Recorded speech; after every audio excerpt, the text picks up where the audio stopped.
What is a tax sale auction? In this video, I'll tell you exactly what a tax sale auction is and show you how it works. I've been bidding at tax sale auctions for years, and I will show you all the ins and outs today. I'm going to reveal the hidden challenges from evictions to clear title that you need to be aware of before you place your bid. I'll show you how to get the list and what the process is so that you can be a successful bidder and a winner at these tax sales.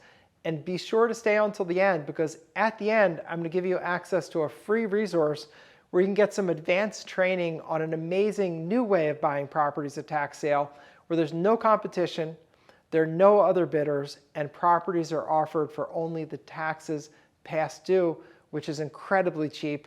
Properties are being bought there for a couple $1,000s. I have one friend who bought a property for $2,500 that's rented for $800 a month.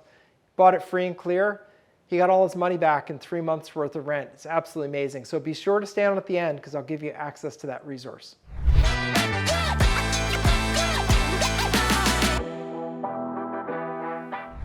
A tax sale auction is where they sell properties because people didn't pay their real estate taxes. Typically for 3 to 4 years, they didn't pay the taxes. So the county is saying, look, we got to pay the firemen, the mayor, we got to fix the streets, we got to take out the trash. So you have to pay your taxes. And if you don't pay them for 3 or 4 years, they will sell your property at auction to the highest bidder. That creates an opportunity for people that want to acquire property, sometimes for literally pennies on the dollar. Now, these properties are generally, although not always, generally a little bit run down or a lot run down. They're generally not in the best neighborhoods, but there's some amazing deals, and it could be a great way to acquire properties and make money. So let's talk about the process. Your first step is to get the list of properties being sold. So here's how you do that. You do a simple Google search. Google search is county, state, tax sale list. So for example, if I did this search, DeKalb County, Georgia tax sale list, that would get me to the tax commissioner's website. That's the one who holds the auction. And then there's a link there to the current list. So we click on that link, and here's the list. And this list shows the address of the property, it shows the name of the owner, and it shows, most importantly, the past due taxes. That's important because the auction bidding is going to start at the past due taxes. As you can see, it's very small amounts of money that are due on these properties, and the majority of these are actual houses. So you're getting houses for next to nothing. So they're being offered at great opening bids. So your first step is to take that list, go onto Google Maps and look up the address on Google Maps, and then do the street view, which is where you drag that little image of a person onto the street, and then it will actually show you a picture of the house. Make sure you look at a picture of the house and then just rotate it around so you can see what the street looks like. And all you're trying to figure out here is this a property that I'm interested in or not? And if not, skip it. If it's one you're interested in, then great. So look at that, and your goal here, just cross off the ones on the list you're not interested in and keep note of the ones you are interested in. And then you're going to do nothing. It might be surprising, right? Why would you do nothing? Well, you do nothing because you don't want to do your next step in due diligence until 3 to 4 days before the sale. And here's why. Many people faced with the prospect of losing their house at a tax sale are going to run down and pay the taxes, or enter into a payment agreement, or file bankruptcy. They're going to do something to save their house. Now, everybody's not going to do that. There are plenty of houses that will be sold, but many people will.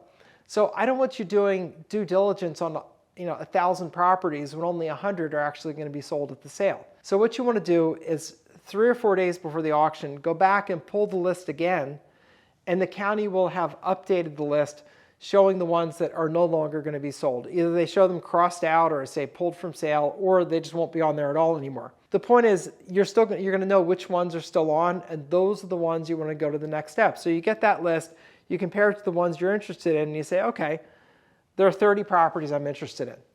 And then you're going to make a plan and go drive the properties, meaning go drive by the properties and check them out. See for yourself what's the current condition. See for yourself, are the windows blown out or intact? Does it look occupied or does it look vacant? Does the street still look okay or doesn't it? You want to do all that to assess as much as you can about the condition of the property. When you're looking at a house, look for things like, are the windows rectangular or are they racked out of shape? Because they're racked out of shape, it's signs of a foundation problem, and you probably don't want to be involved with it. If there are neighbors around outside, talk to them. Say, hey, this property's gone up for tax sale. You know anything about it?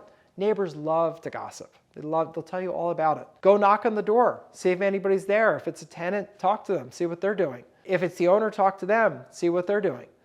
You want to find out as much information as you can. When you're walking up to the property, be as observant as you can. Look in the windows. Get a closer view of the roof because you're there. You want to assume that the place is going to be in bad condition, but if you buy it, you're stuck with the condition. So make sure that you look carefully, absorb all the information that you can, learn as much as you can about the property. So once you drive all the properties, you're going to get your subset of properties you're interested in. Then you get your money together. Because at these auctions, these are cash-only deals. This isn't the kind of thing you can get a mortgage for. Mortgage companies don't finance them. They don't finance them for two reasons. One, they just can't get to an auction to give money. And secondly, you can't guarantee free and clear title, so they don't want to get involved with it. So this is a cash-only business. So know that, and make sure also that you identify in advance what the terms of the sale are, meaning when you get the list, they're also going to have a link to the terms and conditions of sale. Look through those terms and conditions of sale. That's going to tell you how you have to make payment, whether it's ACH, if you have to make an advance deposit in order to be able to bid, or whether they want you bringing a cashier's check. They'll tell you when that's due. Usually it's the day of the sale, but maybe slightly longer than that. Make sure that you know that ahead of time so you're not surprised. Also, many counties are requiring advanced registration. So make sure that when you get the list, which should be about a month before the sale, that you're checking the advanced registration requirements, if any. And what you want to do is fill in the form, turn it in, make sure that you qualify to bid. Sometimes they won't let people bid who are far behind in their real estate taxes or have a bunch of building code violations. They won't let you bid. But for most people, it's not a problem. But just check in advance, because I don't want you doing all this preparation, then going down to the courthouse to bid and them saying, oh, we're sorry, registration closed last week, come again next month. Don't want that to happen to you. So make sure you check in advance, fill in any forms, get registered to bid. Now the bidding is either going to be at the auction, which is great, there's less competition there, or it can be online. More and more of them are online, which is great. You can bid on properties anywhere in the country, but of course there's more competition for those. So make sure you know that in advance. It's a great business as long as you're willing to do the work and make the effort. It can be a really great business. The risks are, you have limited due diligence. And some of the things I wouldn't do, I certainly wouldn't be bidding on any commercial properties, because commercial properties that were, say, gas stations or dry cleaners or factories, they can have environmental problems. And if you're the buyer at the tax sale, you're stuck with the cleanup cost. So you don't want to just dive into commercial properties, because with those, you would do an environmental study before you'd buy them, and you can't do that in this context. So stick to buying houses, stick to buying lots if you like lots. Just stay away from the commercial properties. And also be aware that these sales sometimes result in litigation. Sometimes people try to sue to overcome the sale later, to overturn it and reverse the sale. Sometimes they're successful. Sometimes they file bankruptcy after the sale. In that case, you'll get your money back, but you'll get it back over time, but there will be a delay. So understand that in exchange for the low prices, which these are definitely the lowest prices of any way to acquire properties, you do have other things to deal with. So make sure that you're getting educated on that. I'd also suggest do a dry run. Do one where you look at a list, get a feel for what's on there, attend the auction either in person or virtually, just to see what it's like before you're actually bidding any real money. And also in that sale, note down what things sell for, and then just go back test it. Go look to see what the properties look like and what they sold for. That'll give you an idea of what kind of bargains are available at that property. Now there's also another way that I've recently discovered to buy properties at sales, which is absolutely amazing, complete game changer, really amazing. So a buddy of mine developed this proprietary way of getting properties where he's able to go outside of the auction process and just acquire properties for the taxes that are due. These don't have a problem with people paying at the last minute. That doesn't happen. You have more time to arrange for financing. You're still not going to get a traditional mortgage, but you can line everything up. It's much better organized, and properties are cheap because there's no competition. They're literally being sold for the past due taxes. I think that's a great thing to look at. So I sat down with my friend and we did an interview where he told me all about this. It's really amazing. You gotta watch this. It's 26 minutes. It'll be the most valuable 26 minutes you spend this week. I promise. It could be a game changer for you. It's a far superior way to buy properties at tax sale.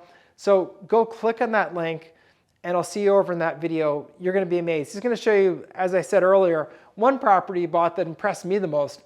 He bought a property for $2,500 that is rented for $800 a month. It's absolutely crazy. So essentially 3 months worth of collected rent, he pays for the whole property, and he still owns it. And he's built up a big portfolio of this, and he teaches people how to do what he does. He takes some people under his wing every year and teaches them how to do this, and he is the guy to learn from. And if you want to know this new innovation, he is the guy. So click on that video link, and I'll see you over there in this interview that I promise will blow you away. So this is attorney Bob Diamond. Click on the link, and I'll see you at the next video.